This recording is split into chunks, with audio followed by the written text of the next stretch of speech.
kinds of things that you told us? Oh, I can't remember them all. Well, we'll remind you because we've got.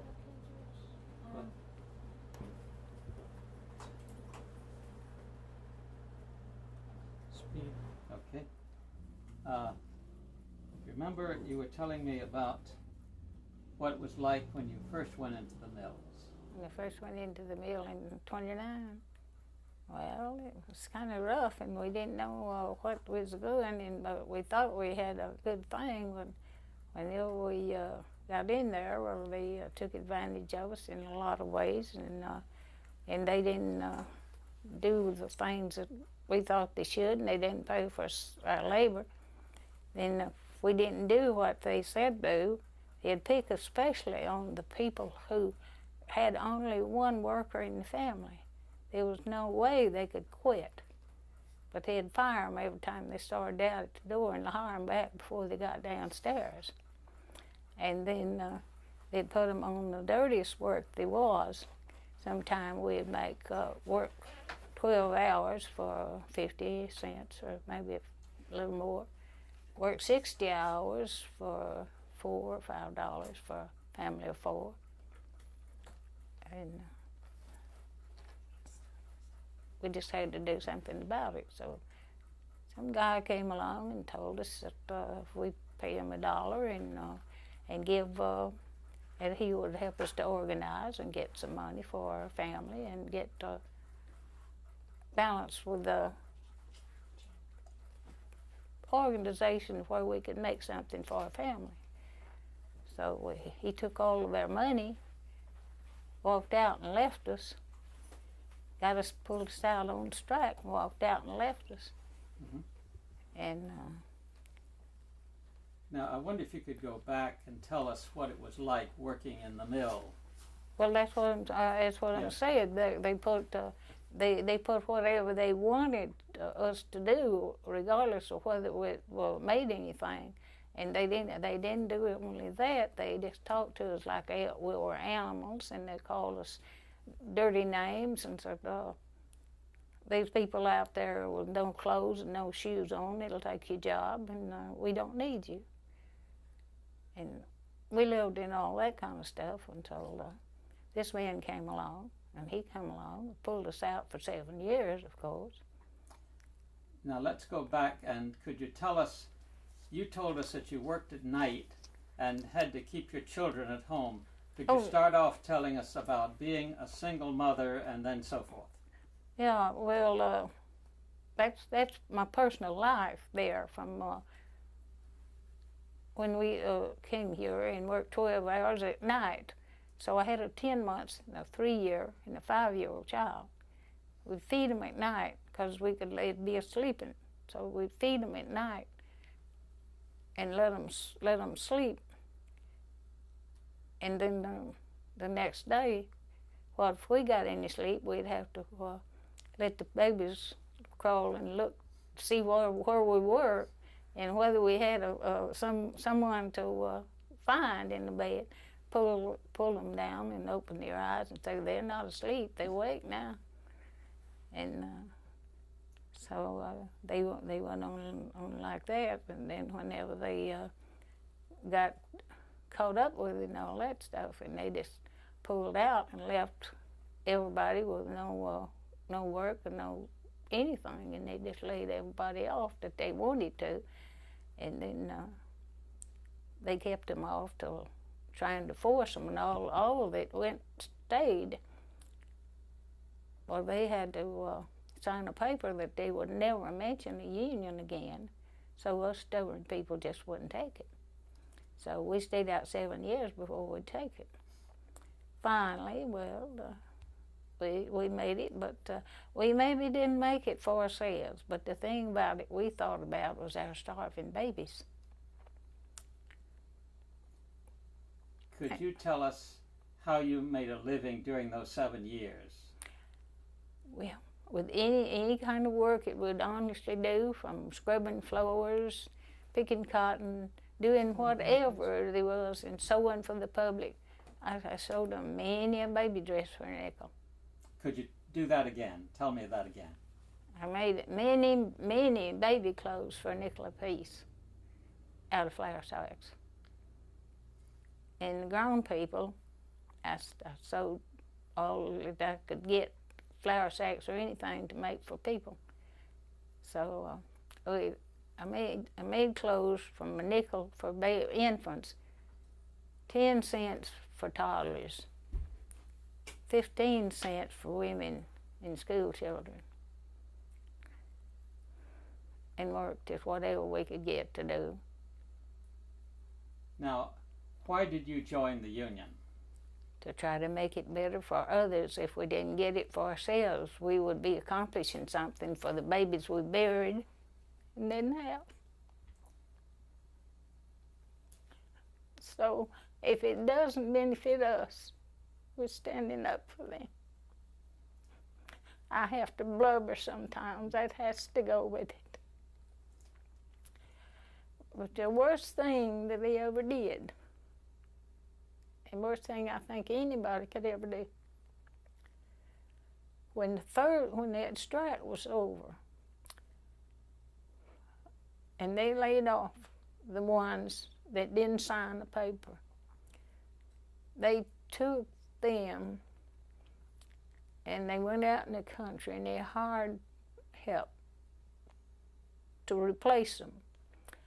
They threw everybody in their village. I wasn't in the village, thank the Lord, but they threw me out where I couldn't pay rent, and I didn't have no place to go either with 3 babies.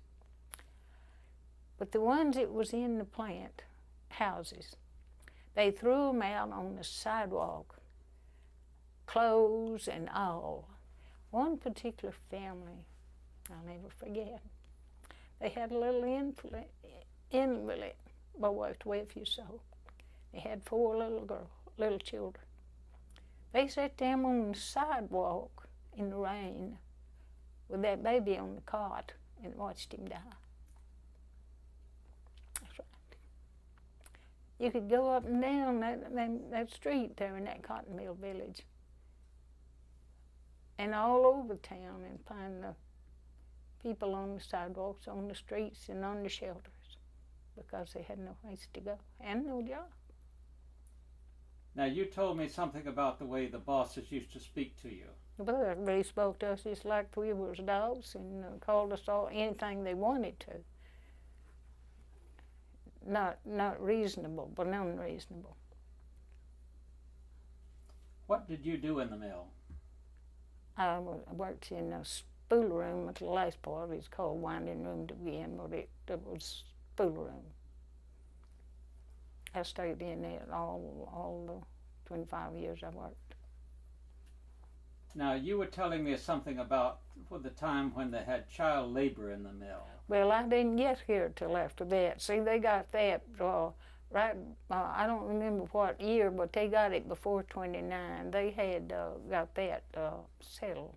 But it's like I was telling you the other day, if you had have gone, well, I say, I don't believe that this particular girl has been dead 5 years. It was one of them that the 12-year-old boss man whipped with the hickories on the soap boxes where they had to put soap boxes down for them to walk to reach the machines. And she died with stripes on her legs. She could have told you. And there's a lot of them that was. But you got too late for them. But maybe it won't be too late for these children that's coming up. Now, could you tell me about being on the picket line? Oh, no. Now, that picket line, we did everything good and right and bad. And everything like that, but we didn't let them even know we worried, because we danced and and sang and had service and had singings and made big wash pot full of chicken and dumplings and all that kind of stuff, and everything was just fine. We didn't have but, I believe we had 3 cars. One of them got in with 3 people in it, but we never did see them come out. But 2 of them, we turned them over on their side and they didn't make it any farther. So we didn't have any trouble on the front gate where I stayed all the time. But we didn't even have a bloodshed of the whole days that we were out there. But we sang all night with them just inside, and just like we was didn't happy as we could be. How long were you on the picket line? 72 days. I was there 71. I missed one day. Why did you miss that day? Well, my baby had the sniffles. So I decided I better stay home with him. Because he had made it from 10 months old to then, so he was doing pretty good. Now, tell us about living in a mill house. I only lived in the mill house 3 years, so I lived in the mill house 30, 31, and 32. But things were okay when I left the mill. I just got out of the mill because houses because I wanted to. But it didn't make much difference where we lived at the time. All of us who was laid off, it had to rent. Well, there wasn't one out of 100 of the landlords that would keep us in the houses. We had to find some other place to live. We lived outdoors, indoors, under shelters, and was one place or another. My children and I have lived in hay barns on the side of the road. We made it. We made it. And with the help of God and the people that's good, we're still making it. How many children and grandchildren, great-grandchildren do you have? Oh, Lord, you'd have to count it from now on. I have 3 children, 6 grandchildren, 7 great-grandchildren, 1 great-great-grandchild. Then I'm a stepmother of 2 different families. And between my last husband and I, we had 23 grandchildren. And so we have, of that, we have 6 great-great-grandchildren. And out there, I don't know. They strode from here to New York and California and everywhere. I just talked to one this morning. They lived in Chicago and Tennessee and Florida and everywhere. But I had my boys, well, that one you met here, well, he went in service and he went through World War II. And the other one left went to Japan and rebuilt what they had tore down. So they all have wonderful grown children and grandchildren coming up. How old are you? 84. I'm only 84. So I tell you what, I had a brother that just passed away less than 2 years ago. That he had a birthday on the 16th of February, his 99th birthday. Now, do you have any advice for young textile workers? Get acquainted with the property owners before you get in there, and see if you can cooperate with their rules and regulations. And if you go in there with a heart of uniting, and you can unite with the management and the labor together, and give an honest day's work and get an honest day's pay. And that way, if you start out that way and it don't work, it won't work at all.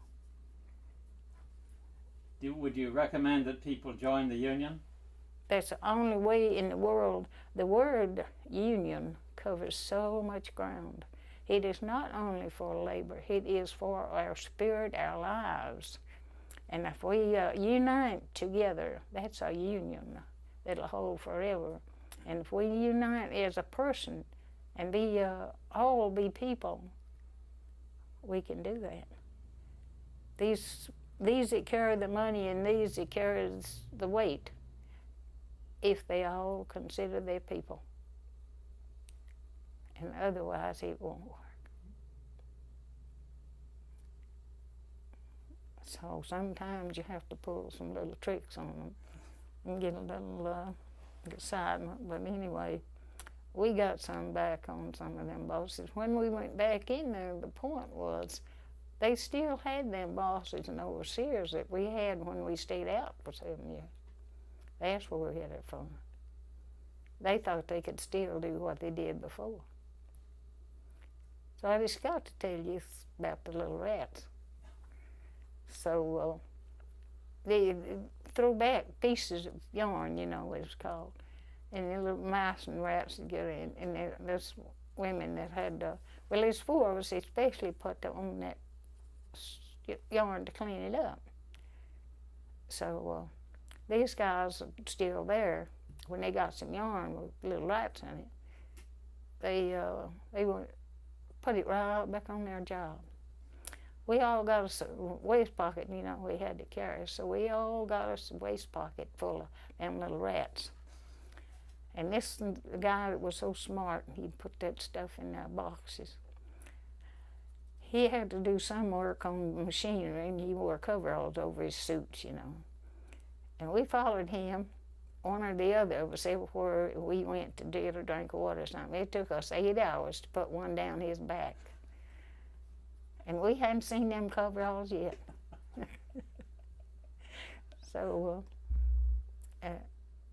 anyway, well, then we began to realize and consider that in the bosses, the big owners and everything, even from the 51%, Mr. Little's on all the way down, well, they gave us time off for lunch and shut down for an hour for lunch, you know, on each shift. We'd spread dinner and eat together.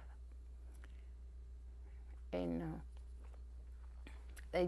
we was getting a whole week for the 4th of July with pay off. But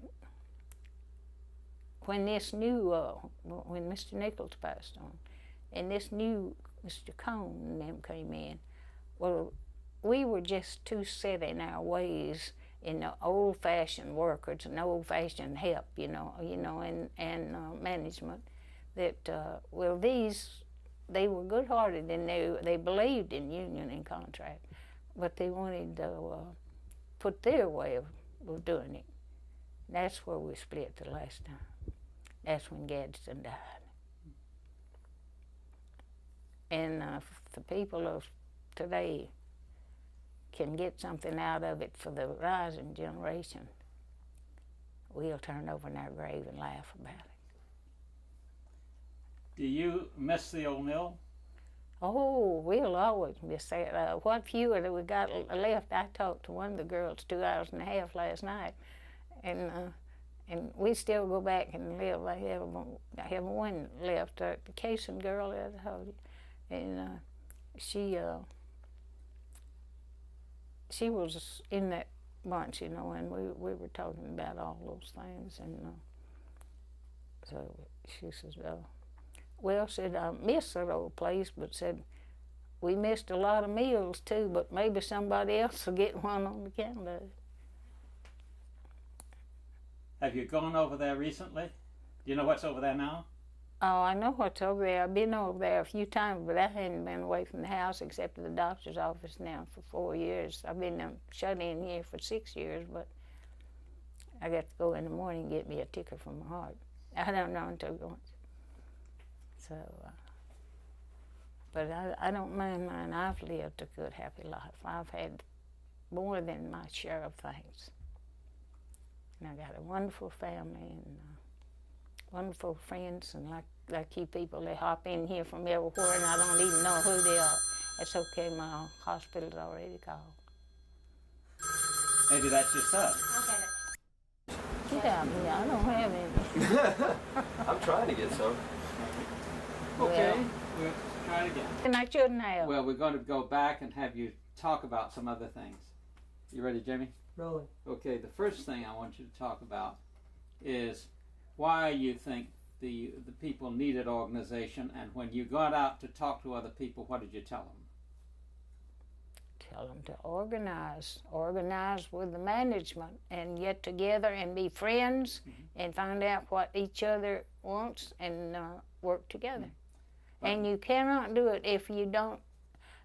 I don't mean you have to sign a paper for a contract or things like that as a union contract, but a contract with people. To be people, poor or rich, whatever, that to give each one a chance. And we have people that you couldn't work for to save your life. We have people that wouldn't work to save your life. But at the same time, we have to quote with that and know that if we want to do the thing that's right and we can get the management to see that, we can have a good world to live in and a good working place. But otherwise, no matter what we do, it's going to be always confusing. Now, I want you to think back to the beginning of the organization of the union. Did you go out around and knock on doors and that kind of thing to organize? Oh yeah. Could you tell us about that? Yeah, we went out and had people to sign up and help the organizers. See, where we got the bomb deal was this man that came in here in the first place was a fake himself, and that's where we lost out on and got this 34 strike because of the fact that he came along and we was trying, well, starving, really, and the family was. But he come along and said he would, organize us and they get us a union, united with the company, And, we went out and done everything possible to get that dollar and sign them, And everywhere you went and and they signed, well, see, that man gets this dollar. Well, then when he got all tied up and everything began to, I don't know, he didn't get enough money or something. We never knew. We never knew what went with him. But we figured the company gave him a little more money than we did. He pulled us out on strike and lit. Nobody ever knew where he was, and never half of us knew his name. We didn't know whether that's it or not. So that's the way that went. And then all this hit then after the company took so cruel an attitude toward the help that did sign, refused to sign with them, and then they turned us out, and of course that made a hardship, and that's where we had to pick beans till for the 7 years before they ever caught up with what was really holding them in the road. So when they did, and they was going to lose all they had put in there since Dwight gave them the land. Just be sure you get caught up with sooner or later. Do you remember Mr. Nixon? Nixon. He was the superintendent, wasn't he? No, I'm sorry, it's wrong. No, I'm thinking about another man. That's what I thought. I didn't, not since 29, not that. We had lots of overseers and stuff like that. Had quite a few in all departments. See, the best way we handled it's organizing and everything like that. See, well, we knew what went on in our department, but if we didn't go to the union hall and hear all the reports, everybody from every department went and they got a report from this, their department. And it would match up with, they was doing the same thing all over. And they had to find out then after they went out there and hired these farmers and replaced us, we had to find out how that they were still selling their yarn. And so we finally run across somebody that wanted to be of help. Now, we don't know his name, we never will. We didn't ask him. But he brought back, when he hauled some cloth to these places where it was already unionized, and got the tags from there. So that's what broke it down. Then when we lost Nichols and had to vote with another man, we got a little greedy and it blew up. That's just about all you can say about it. Were the women active on the picket lines? Oh, Lord, yeah, we cooked and baked and carried everything we could get a hold of and everything the neighbors had, and yeah, we carried our load just like we was on the job. Okay, Judy, you had some questions? Yeah, I understand that a bunch of organizers came down here to work with you. John Dean and Well, there was so many of them. Mr. Cox. Oh, yeah. And Molly Dowd. Well, Mr. Cox was from here. He was one of our what do they call them? Presidents of the union for a while. Cox and Stevens and Lord, I don't know how many we had, and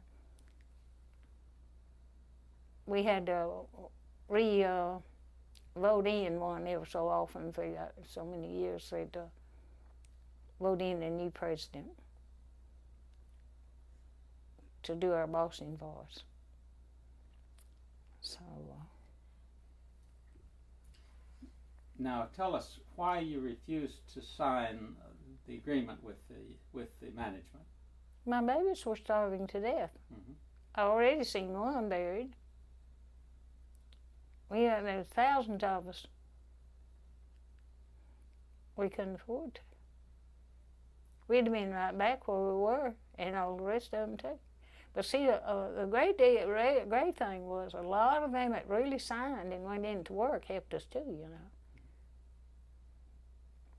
We had families, we had neighbors, we had people that, they went in there and worked and got a whole lot of stuff we couldn't get from the outside. But we couldn't tell them that's what they were working for. So, it's like I said, most of it's gone. But we hope it'll help the little ones. Okay, Judy? What else do you want to ask? No, do you have some other things? Well, maybe we could take a break and we could read to her from some of those documents. Okay, fine. Now let's stop just a moment, Jamie, and we'll get turn the fan on, and Judy's going to read you some letters that we found. 33 and 34 stand for equalization, pay for hard days' work of good pay. Enough to put bread on the table to keep our babies from starving. That's what we stood for. We still do. Could you repeat that, say that again for us? And we did it because of the fact that, to put bread on the table for our children, and the children coming up that wouldn't have to do the same thing. Otherwise, we would have been still right there where we were in the 30s, because we would have still been driven like animals. Not slaves, but animals. And our babies would have still been starving. So now we have a chance. And if the young people today will listen to this and first unite with the management and realize that we are human, that we'll have a better world to live in and a better payday for our kids.